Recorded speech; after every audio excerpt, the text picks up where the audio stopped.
All right, we welcome back Texas Congressman Chip Roy, who has graciously agreed to come back on the show. Chip, it is always wonderful to see you. Thank you very much.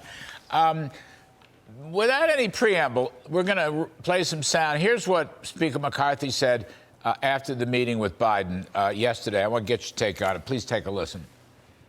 I was clear to him. We're not going to pass a clean debt ceiling. I'm going to wait for the president to call back another day or so, and hopefully we'll sit down together even further.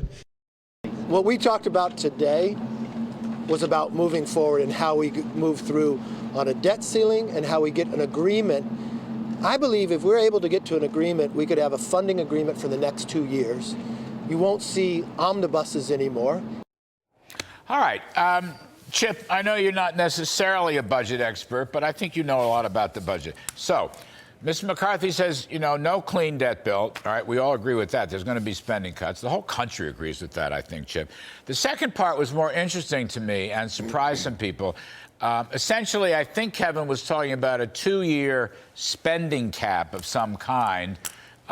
That's a long time, 2 years. And then, of course, you'd give the debt hike for 2 years. Steve Forbes was just on the show and felt there should be a much shorter leash, like 6 months, and see if you reach certain benchmarks. Tell me what Chip Roy thinks. Were you surprised at the 2-year? And what do you think that means, internally with the actual budget substance? Yeah, well, thanks for having me on again. Good to see you. Look, number one, the most important thing coming out of yesterday's meeting is that President Biden is, in fact, going to negotiate with a co-equal branch of government. Let's just get that out of the way. He's going to negotiate. He has to. The second point that came out of that I think is really critically important is recognizing where 65% of the American people are, which is what you just said. We're not going to do a clean debt ceiling increase. We're going to demand changes, structural changes, because that same 65% of Americans wants to see us limit the size and scope of government. They know government's the problem. So now you get to the meat of your question. What are we going to do? And I think, look, it all depends on what's in it, right? If you want to get a 2-year deal, it's going to look like a certain number of restrictions and constraints on spending. If you want a 10-year deal on what you're doing in terms of constraint on spending, that's another look, as we did 11 years ago with, cut, cap, and balance with the BCA. If you give me something pretty small, then now you're talking about a 3-month extension, right? That's the whole debate. But we know what we want. We want to see the 24 spending level revert back to the pre-23 omnibus explosion. We want to get it back to 22 levels. And importantly, we want to freeze the woke, weaponized bureaucracy that the American people see as an obstacle to economic growth at pre-COVID levels. If you do that, you can then set us on a glide path, getting us in a proper place to get to balance. You can save $3 trillion over 10 years if we will freeze the bureaucracy that is at war with the American people. The American people want it, so let's give it to them. Let's just go back. You could have a 2-year deal. I think it's spending caps and then a penalty if you break the caps, the across-the-board sequester, the automatic spending cuts. It sounds like there's a consensus in the House Republican Conference for that kind of approach. Let's do the caps all over again. Let's try to move the story back to the pre-COVID baseline, which, by the way, the pre-COVID baseline has not been defined by the Congressional Budget Office. No one actually knows what these baselines are. So that's a technical problem, but it's going to be very important, as you probably know. So basically, though, is that where the House Republicans want to be? New sets of spending caps, push the thing back to the earlier baseline, and then keep the penalty of across-the-board automatic spending cuts if you don't reach the caps. Is that acceptable, you think, to the conference? Well, I don't want to get ahead of the conference here, and I don't want to get ahead of the speaker. What I will say is to the core point you just talked about getting the federal bureaucracy back to pre-COVID level spending. Yeah, we don't know exactly what those numbers are, but we know what the numbers were in 2019. And those numbers, if we go back to that level, give us the ability to save over $3 trillion over 10 years. They enable us to be able to have flexibility to spend what we need on defense. That doesn't mean it has to be the 23 levels, but it means that we defend this country. Let's have the dollars we need to defend the country, cut waste over there, but do what we need to do to buy bombers and planes and bullets and train people. By the way, a non-woke defense that is actually trying to do the job of lethality of killing people and blowing stuff up. That's what the defense is supposed to do. And then when you're pointing about, looking at 10 years, If we got caps in place and we were going to hold those in place so that we could freeze spending over 10 years, then we can turn to mandatory. Now let's talk about growing the economy to get us out of this $32 trillion, 100% debt to GDP problem. That's the biggest thing talking about this show and talking about business. We need economic growth. To get economic growth, get the bureaucrats out of the way, stop funding the bureaucracy at war with the American people. Let's lock that in place right now. Let's go to the American people. They're with us. Joe Biden is the one who will default on the debt if anybody does it, no one else. Joe Biden and Joe Biden alone will make that decision because we're putting down right now what we want to demand for the American people, which is getting the government out of their way, growing this economy and restoring America where it needs to be. Well, absolutely. Yes, sir.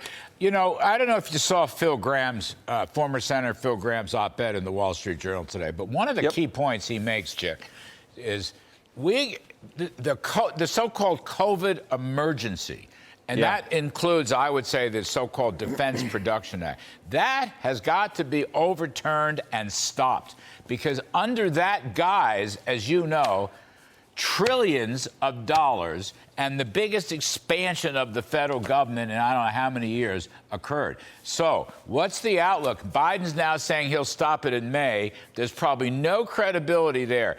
Real votes, Chip, stop the emergency authority, because that's where they've done the spending and the regulating and the woking, and they've, central planning and so forth and so on.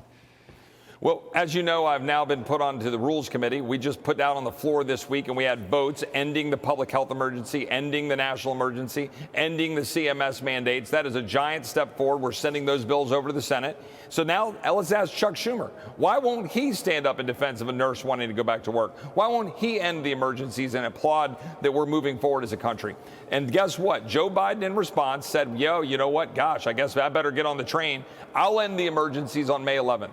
Phil Gramm is exactly right. There's lots of savings that we can get if we end these emergencies, restore this country going forward without being saddled with all of the restrictions and expenditures and the bloated spending. And here's an important part. Let's go back and rescind whatever of those dollars that were spent and that are unobligated or are obligated and unspent. Let's get that money back. Let's do that for the taxpayer, and don't let the bureaucrats run away with it. Look, the bureaucrats are the enemy. The American people are what drive this country forward. Let's go to war with the enemy of the bureaucrats, and let's save this country. And I think that's what the Republican message ought to be. Well, it's a great message. Look at Biden has no credibility when he says, I'll end the emergency things in May. You know this. He has no credibility. I mean, it's like Title 42 or something. But the thing is, at the end of the day, this is a budget issue, yes, and it's an economic issue. But these emergency dictates, which have given government so much power, Chip Roy, these are freedom issues. These are basic American freedom issues because people's rights have been trampled. No question. In fact, I made this point exactly. For example, the PPP bill that I helped get through a flexibility provision to make it better, that bill was passed. Why? Because the power of government was used to shut down small businesses across this country. The power of government has been used to make people stick a needle in their arm or get fired. The power of government has been used to shut down the greatest economy in the history of the world and put masks on our kids and send them back 10 years in terms of their education. Enough. The American people are over it. They want their country back. They want us to go back to saving this country for them. That means getting the bureaucrats out of the way. Phil Gramm is exactly right. It means going back and getting those COVID monies back. Let's make sure the emergency's ended, but let's go further. Let's make sure that we actually cut the bureaucracy of this country. We can do that. Let's return it to pre-COVID levels, fund defense, and let's grow the economy and save this country. Chip Roy, thank you, sir. We appreciate it very much. Hope to see you soon. All You right, too. folks. God bless.